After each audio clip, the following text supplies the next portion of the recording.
అనకాపల్లి జిల్లా కసింకోట మండలం రాష్ట్ర ఉప ముఖ్యమంత్రి జనసేన పార్టీ అధ్యక్షులు కొనితెల పవన్ కళ్యాణ్ జన్మదిన వేడుకలు కసింకోట పంచాయతీ ఆఫీస్ ఎదురుగా కళ్యాణ మండపంలో బుద్దిరెడ్డి చిన్న నాయకత్వంలో బుద్దిరెడ్డి మోహన్ ఆధ్వర్యంలో మెగా మెడికల్ క్యాంపు నిర్వహించారు. అదేవిధంగా మొక్కలు నాటి కార్యక్రమం నిర్వహించారు.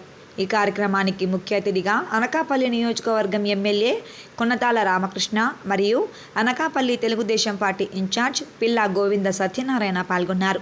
శాసనసభ్యులు రామకృష్ణ మాట్లాడుతూ క్లీన్ ఆంధ్ర గ్రీన్ ఆంధ్ర అనే కార్యక్రమంలో భాగంగా అనకాపల్లి నియోజకవర్గంలో అన్నమయ్య పార్కును అభివృద్ధి చేయడం, ఇందులో మొక్కలు నాటడం నిర్వహించారు. ఈ కార్యక్రమంలో గూటూరు సాకేత్, కోటిని గణేష్, గొన్నా బత్తుల సాయి, మండల జనసేన నాయకులు, వీర మహిళలు, అభిమానులు తదితరులు పాల్గొన్నారు. క్యాంపులు ఇవన్నీ జరుగుతున్నాయి. పేదవారికి ఆహారం పెట్టే కార్యక్రమాలు కానీ, అదేవిధంగా పుస్తకాలు ఇచ్చేవి, బట్టలు ఇచ్చే కార్యక్రమం.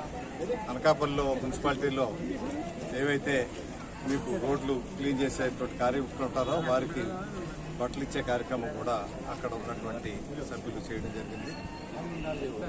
పవన్ కళ్యాణ్ గారికి జన్మదిన శుభాకాంక్షలు తెలియపరుస్తూ నిండు నూరేళ్లు ఆయురారోగ్యాల ఐశ్వర్యాలతో ఈ రాష్ట్ర ప్రజాస్వామ్య పరిరక్షణలో ప్రముఖ పాత్ర వహించి చంద్రబాబు నాయుడు గారితో, గౌరవ ముఖ్యమంత్రి గారితో కలిసి కేంద్ర ప్రధానమంత్రి గారు నరేంద్ర మోడీ గారు కలిపి ముగ్గురు కూటమిగా ఈ రాష్ట్రంలోనూ కేంద్రంలోనూ ప్రభుత్వం ఏర్పాటు కావడానికి దోహదపడినటువంటి పవన్ కళ్యాణ్ గారు ప్రజాస్వామ్య పరిరక్షణ విషయంలో ఈ రాష్ట్ర ప్రజలకి చంద్రబాబు నాయుడు గారు, పవన్ కళ్యాణ్ గారు కలిపి రాష్ట్ర పరిశ్రమలు తీసుకురావాలని, యువతకు ఉద్యోగ అవకాశాలు మెరుగుపరచాలని, ఈ రాష్ట్రాన్ని అభివృద్ధి బాటలో నడిపించి దేశంలోనే నెంబర్ 1 రాష్ట్రంగా తీర్చిదిద్దాలనేటువంటి కృత నిశ్చయంతో ఈ ప్రభుత్వం పనిచేస్తుంది. దీనికి సహకరించిన అందరికీ కూడా నా హృదయపూర్వక అభినందనలు.